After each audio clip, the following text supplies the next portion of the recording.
Yeah, cool. Yep, good evening. So I'm just going to share my screen. Good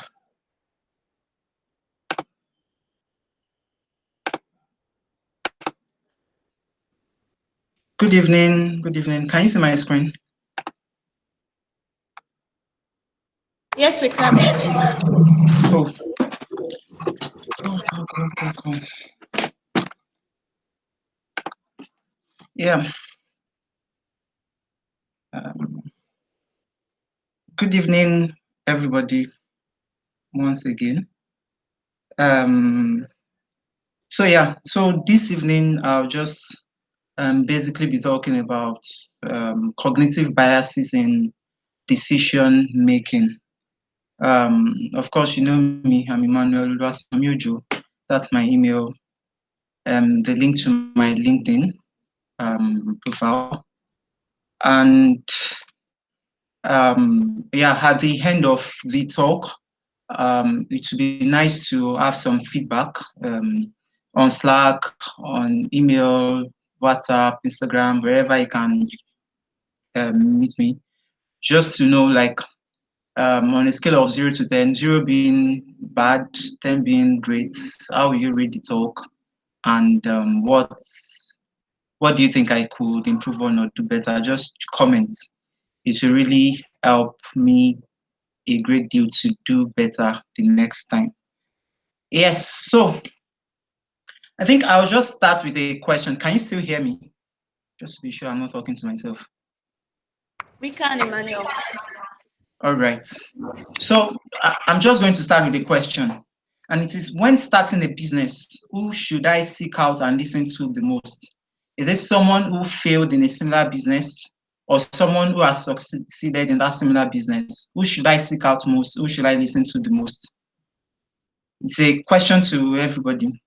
Just 2, 3 answers would help. Any takers? People say option C. Option B. C. What is option C? C is the both of them. Okay. Why both of them? So that you can learn from the failure, learn from the success too. Okay, cool. Yeah. That's a very, very great answer to this. And well, we'll still look at the answer. We got the answer right, but we'll still look at that a little bit more. But just a quick definition, what is cognitive bias itself? And say cognitive bias is a systematic pattern of deviation from the norm or rationality in judgment. Usually, when individuals are creating like a subjective reality from what they think the situation is, or from the input to a particular situation. So a lot of times, a lot of people say they are not biased. That we can tend, a lot of people, we can tend to say, I'm not biased. I only make decisions based on what the information that I have at a particular time. I listen to both sides of the argument and I make the decision based on the information I have at that time. But what if I told you you are wrong and we all make biased decisions every time? Like a lot of times we make biased decisions that we don't even know. Now, I'm not sure. Oh, this is quite small. I'm not sure you can see this properly, but then this is the cognitive bias codex, and this was put together by Buster Benson, one of the product leaders, used to be a product leader at Slack, and another illustrator. So before now, over the years, the researchers have found over 160 cognitive biases that we base our decisions on. And these biases are either based on a need to act fast. So maybe I need to make a quick decision and I need to act now. Or it could also be having too much information, and I'm looking at how to reduce that information that I have to make, to reduce the choices and make better decision. It could also be from what should we remember, like looking at things that we remember and um, making decisions based on information that is already stored that we remember, and also not enough meaning. That's not having the information I have not having enough meaning. But before I proceed, just one thing: how many of us noticed what is wrong on this page?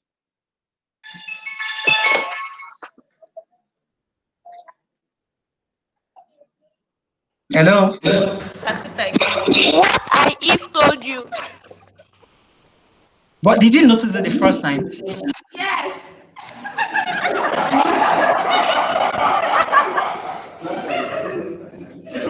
So you said we so Tolu question is is, always looking for bugs. okay, so Tolu is always looking for bugs. But did we all notice this? Did we all notice this the first time? The first time we saw it, did we all notice this? No. Okay.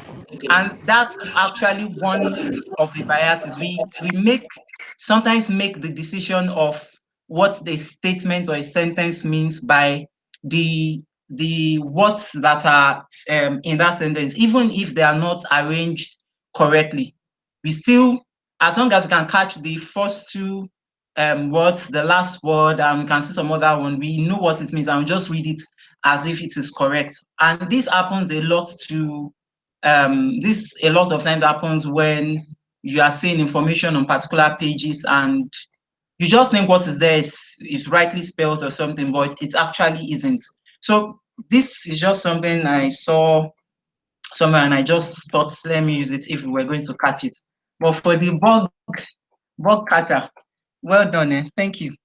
So I'll just go to the first one, and yeah, a quote. The graveyard is the richest place on earth because it is there that you find people that find all the hopes and dreams that were never fulfilled, the books that were never written, songs that were never sung, inventions that were never shared, cures that were never discovered, and all because someone was so afraid to take the first step, keep the problem, or determined to carry out their dream. This is a quote by Les Brown. And yeah, this sounds like I'm coming with some motivation, aspire to perspire, we acquire, and all that. But I promise, I'm not here to tell us that I started my restaurant with 2 cups of rice and 1 cup of beans, and that's not what I'm here for. But why did I use this quote? We will see in a moment. And before go there, so from this screen we can see a plane, the image of a plane, like an aerial view of a plane with some red dots. So this is a representation of something that happened during the World War. So just any guess what the red dots mean on this plane? Yeah, bullet holes on the plane. Yeah. Okay.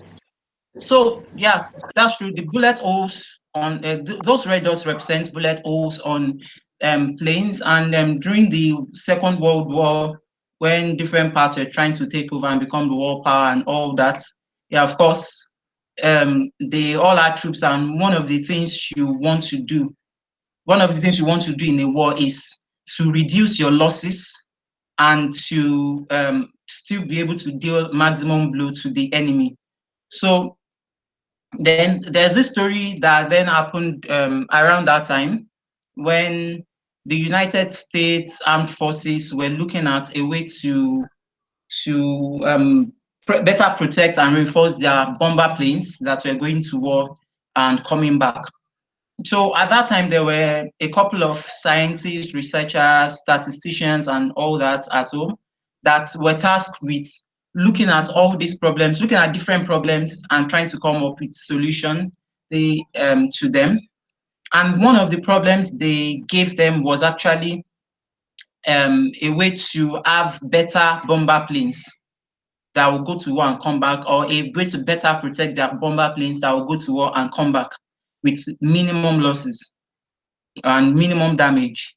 And of course, what then happened was that these statisticians, these researchers told the United States Air Force that they should like look at every plane that comes back and look at where the damage is on all those planes, where the bullet holes are on all those planes. They should mark them and then they should send this data back to them so that they will analyze and look for a solution around.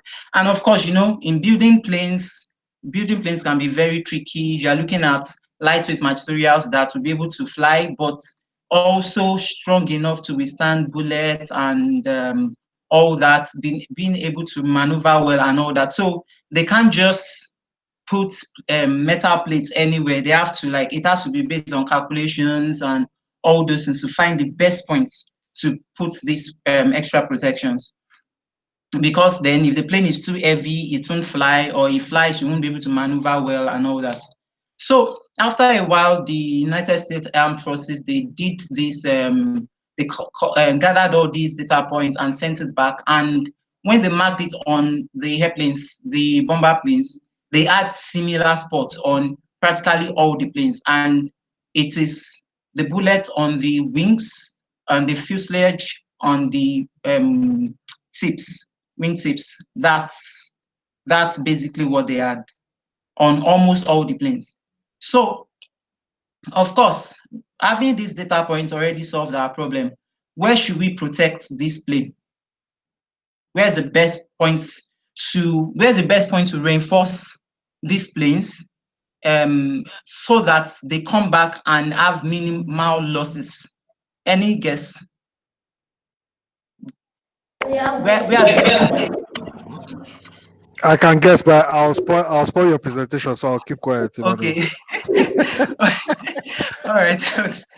So does anybody want to in Ibadan want to go for it? 3, 2, 1, go. Okay. So I'll just continue. Come on, guys, guess now. Don't be. Just guess. You know So we how have much the work wind. has gone into this? Just participate. We have the wind tips. We have all these bullet holes on all these places. Where's the best place to put extra protection to protect this place?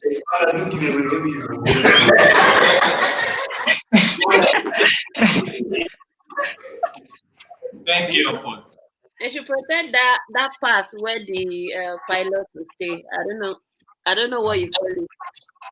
Okay. That center part. I think that is Okay. The cockpits. the The plane. cockpit, actually. Yeah, the plane will not even return in the first place if they are not alive. So what's the point? Okay, cool. Now that is very valid, because that is what one of the statisticians then told them, Abraham Wald, and it was like, okay, so if you are protecting, because all other scientists statisticians wanted to protect these other places that had all these bullet holes, but I told them if you are protecting these places, then what it means is you are giving extra protection to the strong points already. That you should look at the places with the bullet holes as the strongest point of the plane, where if you shoot the plane still comes back home. But how about the fact that there was no plane that came back home that was shot on the cockpit and on the engines? Any plane that gets shot in this place, the cockpits, the engines, and this tail part of the plane, they don't make it back home. So the weakest point is not where you have the bullet holes. The weakest point is actually where you don't have any hole. And this actually is what leads to the very first cognitive bias I'll be talking about, and which is survivorship bias. And it is putting the focus on people, things, concepts, and more that survived, and overlooking the ones that did not survive because of a lack of visibility. So that's what the survivorship bias is. And of course, going back to this question, when starting a business, who should I seek out and listen to the most? A or B, and yeah, there was the option of C, both of them. And the reason is, okay, so in answering that, I'll just look at this. You have Bill Gates, Larry Epstein, Mark Zuckerberg, Steve Jobs, and these guys were and still are visionaries, the billionaires, tech leaders, and all those things. But they all had one thing in common, also all had one thing in common, and they all dropped out of school. So you hear something like Bill Gates, he had this idea, he dropped out of school, he started working on it, and is now one of the richest men, blah, blah, blah.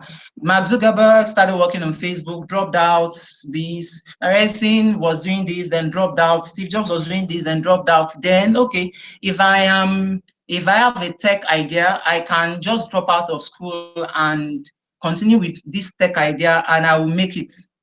But the truth is, for every one Bill Gates, there's about easily 1,000 or more other people that did the same and failed.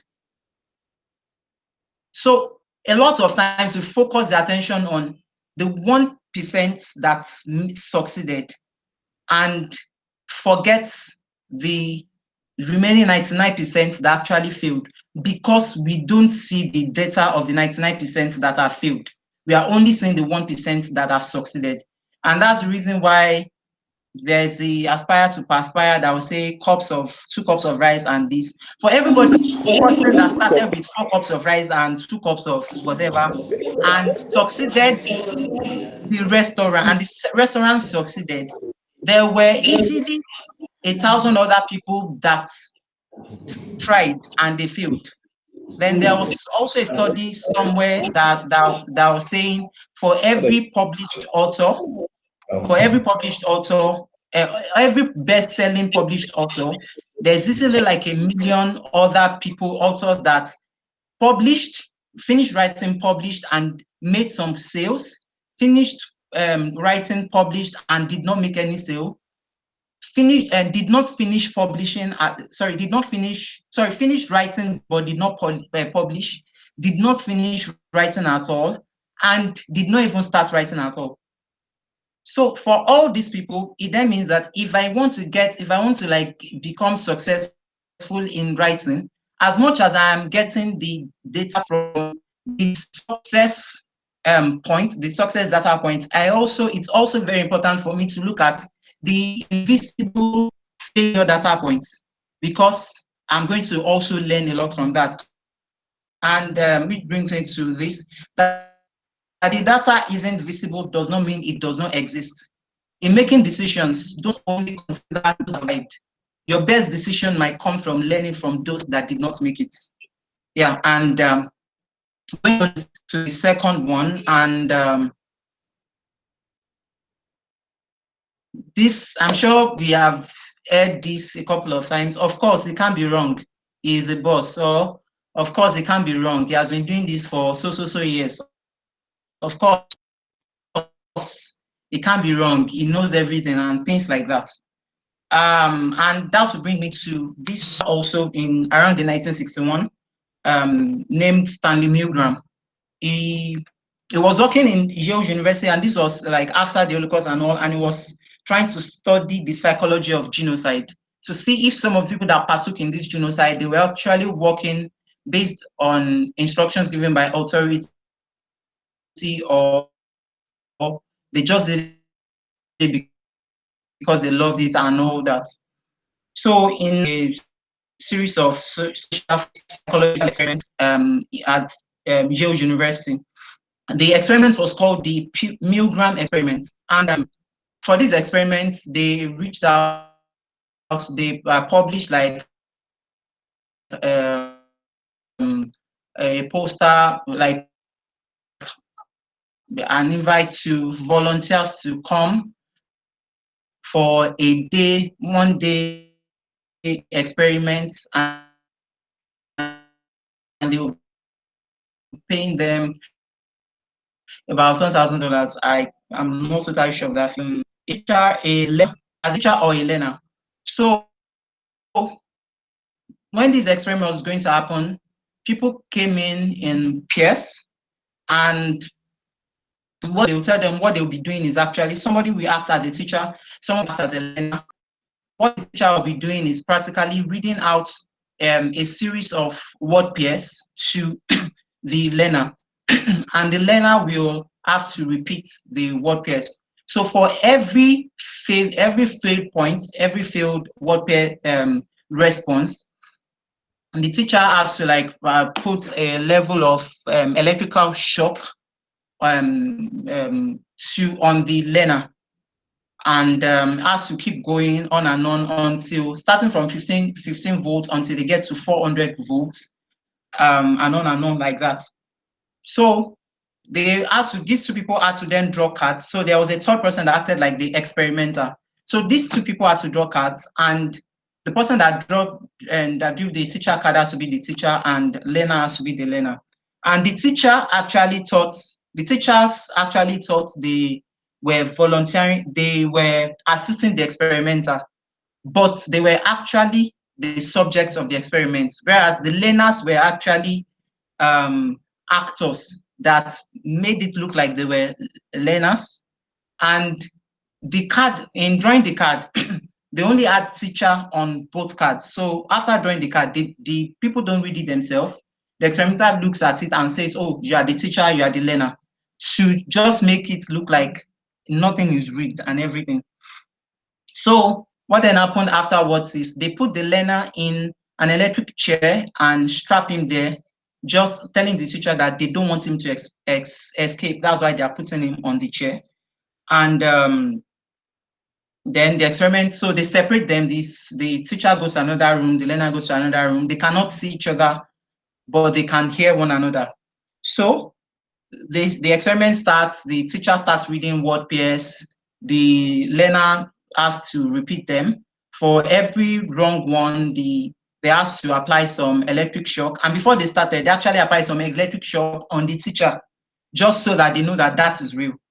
So for every failed attempt, it has to increase the voltage and on until it gets to 400 volts, even though they don't like it. So at some point, they said some of these teachers didn't want to continue, but they had some prods, and like saying the experimenter then tells them, please continue, or tells them the experiment requires you to continue. It is absolutely essential that you continue. You have no other choice. You must go on. So they have these 4 things that they have to say. And it is only if the teacher says no, that they are not continuing after saying these 4 things, that they stop. Or the teacher continues until they have put up to 400 volts, apply 400 volts to the learner. Then it kept going on and on. The prediction before this test was that only 2% of people, 2 to 3% of people will actually see the whole thing through and actually get to the 400 volts. But shockingly, after the experiment, it was discovered that 65% of people saw it through. And this 65% of people saw it through because the experimenter said they should continue. So it was, even though they didn't like it, even though they were sweating, even though a lot of emotions and they were afraid and all that, but they said they continued because the experimenter said they should continue, and he knows what he's doing, and he will be right. So that was why they continued. And then this brings me to, so this is like an excerpt from the research, saying the extreme willingness of adults to go to almost any length on the command of an authority constitutes the chief finding of the study, and the fact most urgently demanding explanation. Ordinary people simply doing their jobs and without any particular hostility on their parts can become agents in a terrible destructive process. Moreover, even when the destructive effects of their work become patently clear and they are asked to carry out actions incompatible with fundamental standards of morality, relatively few people have the resources needed to resist authority. So this was by Milgram Stanley himself, and which brings to this second, which is the authority bias, which is attributing greater accuracy to the opinion of an authority figure and to be influenced by that opinion. So basically, because an authority says this, then it has to be true, and we have to follow through. So just if some statistics by Ken Sandy, who did a study among PM product managers and companies and products over some few years back. And what we discovered at the end of the study was that 95% of product managers fast-tracked a feature, not because of the value it will generate, but because of who was demanding it. Then 66% of stakeholders' opinion ruled when deciding product priorities, and 50% accommodated features even at the late stage of development and skipped all conventional prioritization and evaluation to develop them, just because of the people that were asking for it. And this authority bias actually happens a lot with influencers, especially in our social media days where we have influencers and a lot of things. So because it's an influencer and because it looks like he's an authority in this particular place, then he must be right. So, and to fix that is follow the authority figure, but use data. So don't just follow them because it's an authority figure. Don't just follow something because an authority has said this thing is true, but follow it because they said it's true and actually there are some data that backed it up to be true. Yeah, and a quick fun fact, did you know that there's a reason why we tend to forget information that we can easily get on the internet? And this bias is actually called the Google effect, which is really a thing. Just something to put out there. Hello, can we still hear me? Just to be sure I'm not talking to myself. Hello? Hi. You can still hear me. All right, cool. So, and I'll just try and rush a bit now because of the time. That's really cheap. That's great bargain. I know we have been in this situation. We have also heard this a couple of times where someone is saying that's cheap and all. So, question, looking at the screen, do we think this tab is a good bargain for that price?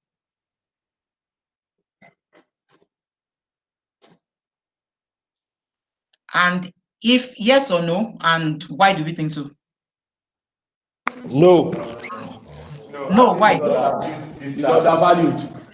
That's too much for that price. That's Sorry, too I much for did. that price. I just want that this is exactly. Sorry. I did there was Can you hear me? I can hear you now.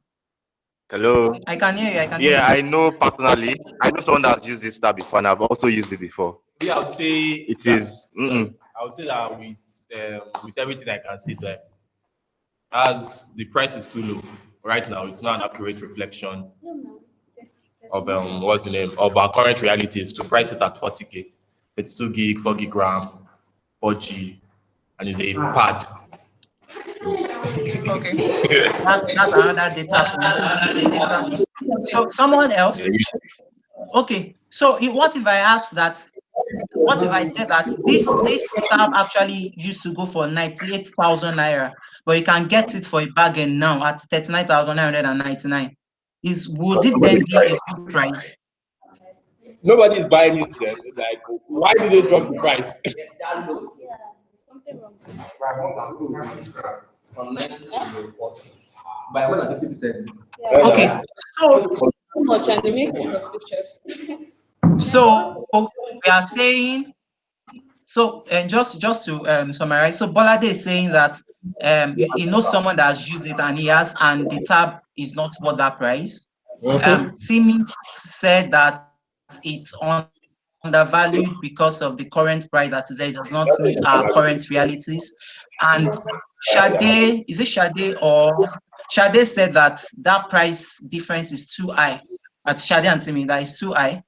And it means something could be wrong. Okay, so I saw it. The guy like, I'll just then continue. I have one point for you that can People make estimates by starting from an initial value that is adjusted to yield the final answer.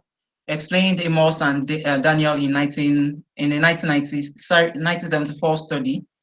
The initial value of starting point may be suggested by the formulation of the problem, or it may be the result of a partial computation. In either case, adjustments are typically insufficient and more.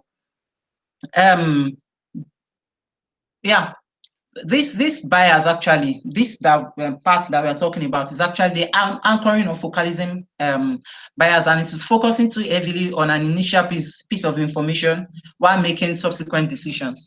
Now, although I was not, I knew there were going to be different answers, but not exactly the ones that we had. But Bolade mentioned that he has used this before, and then because he has used it before, it shows that the next time that he sees that product, he's not going to buy it because he has used it. He knows somebody that has used it before, and the experience was not so great. So it's not a great bargain. Now the question was not, is this tab good? It is a matter of, is this tab a good bargain for that price? Now, so that's Bolade's answer. Then Timmy says that looking at the current realities, it is undervalued. But what actually looking at the current realities, you are then looking at the so you mentioned the 4 gig RAM, 32 gig storage, 7.0 I think that's OS and all that. But the fact is, these decisions that we try to make were based on some anchors, which are some initial values that we had in mind, and then we are just trying to make another decision based on those initial values that we had in mind. And yeah, this is one of the reasons why, this is one of the strategies that they use in e-commerce and selling things, and even pricing a lot of things. So you will see a product for 3,000 3,500 naira, and they will say no, on sale, we cancel that and say you can get it now for 2,000 naira. So because you have seen the 3,500 naira, that has created an anchor, and it makes the 2,000 naira look like a good bargain. But the truth is, it is very possible that the real price of that thing is actually 2,000 naira, and they're just bringing you in by giving you an anchor for you to think about that price on. So if I see, for example, it happens a lot in buying things. Yeah. So if I see, I want to buy, for example, in the US, I want to buy a car, and online I've seen that, oh, this car, particular car, or this laptop or something usually costs around 600,000 naira. I'm using a laptop now. It costs around 600,000 naira. And then I go to a particular place and I see it for 560,000 naira. Immediately it comes to my mind that, oh, this is cheap, because the price, the general price is actually 600,000 naira. But I'm seeing it for 560,000 naira. That's 40,000 naira difference. So this is actually a good bargain. Let me just buy it. And yeah, that reminds me, our market people, they do this a lot. When you go to the market and you ask, how much is this thing? And they'll start and say, it's the thing, it is 1,000 naira, but they will say it is 14,000 naira. Then you say, how much last? Then they now say, okay, actually, because now you be customer, buy it for 13,000 or buy it for 10,000 naira. Now, to you, in your head, you're thinking of 14,000, 10,000. Oh, that's a considerable discount. But if you keep on trying to go through the bargain and forget try to remove the anchor, the 14,000 naira anchor, then you eventually will get close to the real price of the thing that is being priced. So anchoring or focalism is just focusing too heavily on an initial information while making subsequent choices. And yeah, an example that we see, that I'm sure we probably see every now and then, is this kind of statement that says, sign up now to get my course teaching you how to set up your e-commerce store and make $10,000 in the first 2 weeks. This course normally goes for $4,000, but for the next 30 minutes, I'll give you this course for just $200. Remember, offer expires in the next 30 minutes. Now, these people, they have anchored you in with, you can make $10,000 with this. This course goes for $4,000 normally. And of course, if I can make $10,000 and I'm paying $4,000 for a resource that will help me make $10,000, I still have $6,000 margin, which is still some profit.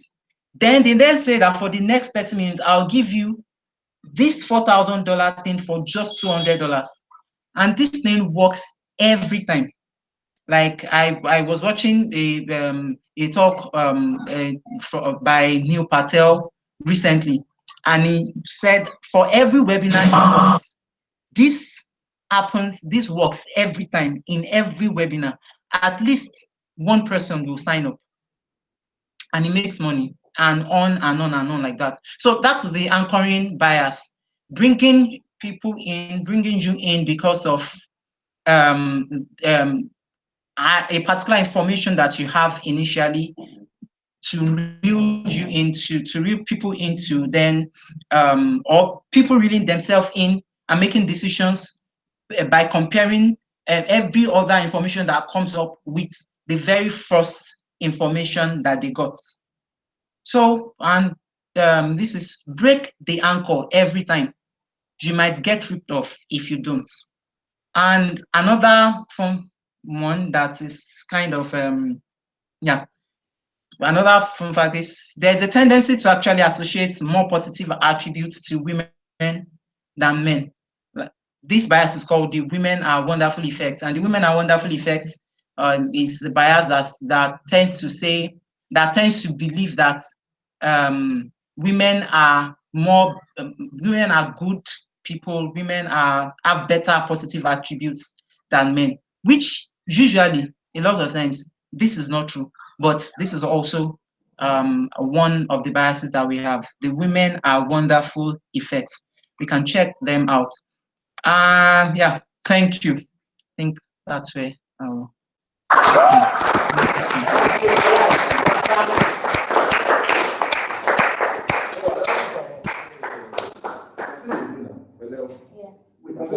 Questions? Any questions?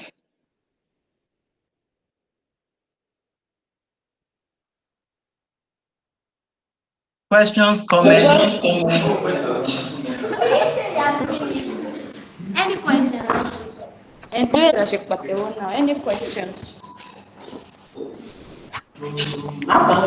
So can I just add a few sentences? I was speaking to somebody this week,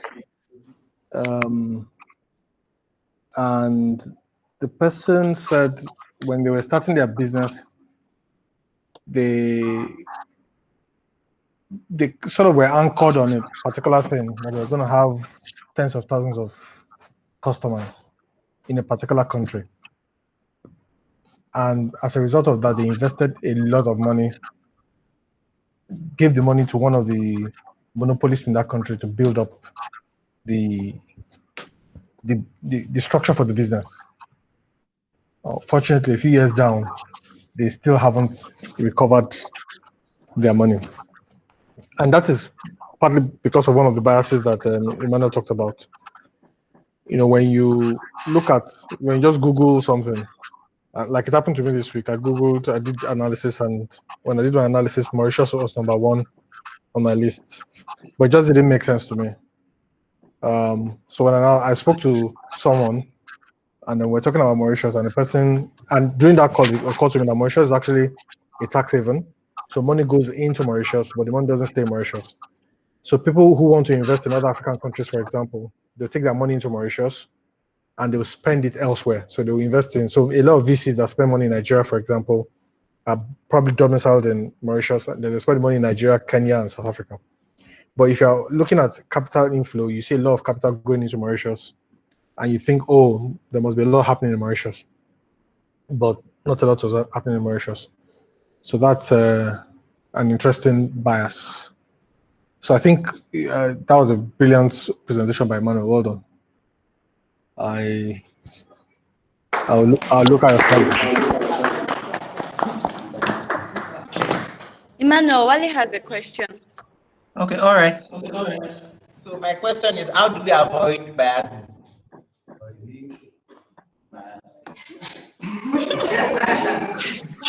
How do we avoid biases? So the truth is, so hello. Okay, the echo has gone. Okay. So the truth is, ah, please can we mute Ibadan needs from to go on there so mute. that Shade needs to the mute. yeah. Hello. Okay, I don't think I can hear myself any longer. So to answer the question, how do we like overcome? How do we avoid biases? The truth is, a lot of times, when making decisions, one bias seems to creep in or another. So one of the ways is to actually understand the types of biases that actually exist, and in making decisions, trying to look at the different biases, looking at the decision to be made, and trying to check different ends of that, to really analyze the decision to be made. For example, if you are going into if you are brainstorming something and you are looking for an idea, it is best not to, for example, in overcoming the anchoring focalism one. Usually it is best not to go to like a brainstorming session with some preconceived idea that you want to work on, for instance. So getting rid of all those things and coming into the room with like a fresh mind and starting. Then also, for example, when information comes, not just taking the information because they look so great and because at the time they look so, they were like the best first set of information that we got, but to trying to find other ways of checking out the information. For instance, there's something called the six, is it the six or five arts in making decisions also, that for example, if you have like a business decision, you wear the, I've forgotten all of them, but I remember you wear the art of like a pessimist, you wear the art of like an optimist. So you look at the idea and you are looking at it being optimistic, you are looking at it being pessimistic, you are looking at it being real. Then there are like three others that I don't actually remember. So usually in how to overcome bias, it is actually to look at all the data, try and gather all the data that is possible that you can get about that, and make a decision based on the reality of the data that has been gotten, and not based on um, your what you want. But also, it's also tricky because um, it has different sides, because there are times that you get the data and your gut feel says this thing will not work, but the data is showing that it will work. Sometimes going with the data could also be wrong and all that. So it can be tricky, but the best way is to try and get different data points every time you want to make a decision, and make sure that you're not making the decision because somebody else has made that decision, or because you're under the influence of somebody else and that's made the decision, or somebody else is telling you to do that, or because I have seen, for example, when I want to buy something, I try to look around a lot and compare prices a lot before I eventually go with a price. So it's just looking through how to use data a lot. But at the end of the day, there are over 160 cognitive biases. The truth is, not falling into any one of them at any point in time is very hard. And that's just the reality. Thank you, Emmanuel. Sorry, can I just have one thing? I know it's not my presentation now, but when Emmanuel was talking, I remembered a few interesting stories. So when I was in Conga, there was this McKinsey report that came out about the top cities to invest in Africa. So McKinsey said, don't look at countries in Africa, look at cities. And some of the cities on that list were very interesting. One of them was Oyo Town. So my guts, basically, I was I'd not been in Nigeria for a long time. I felt Oyo Town just didn't sound right. So, but I told them, Anyway, sometimes not everybody listens to everybody, but it's McKinsey that produced the reports. Again, I think, Iman, I don't know where that falls in your anchoring or whatever. You trust McKinsey, so it must be true. So one of the places Conga decided to put a distribution, is it distribution? Like a collection center. But the good thing about Oyo though was Oyo had a lot of schools and students were really buying a lot online. But so if you look at it and you really look at Oyo town, I mean, Ada has lived in Oyo. I don't think anything happens in Oyo. So why would Oyo be one of the top cities to invest in Africa? That can also be biased. So it's always good to verify, to check more than one source. I think to just answer Wale's question, instead of saying, "Oh, I've read it from McKinsey, so it must be true," how about speak to someone who lives in Oyo, or speak to someone who has made investments in Nigeria, or if you're someone who's never been to Nigeria before, call someone and ask them, um, "Does Oyo make sense?" Another thing I remember as well was, I think in the early days in 2013, when I came back, there were lots of people who had heard about Nigeria and were keen to invest in Nigeria. And I remember I met one guy who wanted to invest in a sunglasses business. So he moved all his money from wherever, he's not Nigerian, moved all his money from wherever he was living, came to Nigeria, built a website, bought some sunglasses. His assumption was pretty much there's a lot of sunshine in Nigeria, there are lots of people, sunglasses will sell. So he set up a sunglasses e-commerce company. Well, uh, we all know what happens to the business. Even if you don't know the business doesn't exist anymore. So I guess it's just one of those things that you need to just verify. Don't make assumptions based on big numbers, like population size and all those sort of things. You have to drill down a bit more. So that's my contribution to help answer Wale's question. Thank you, Tox. Let's give Emmanuel a round of applause.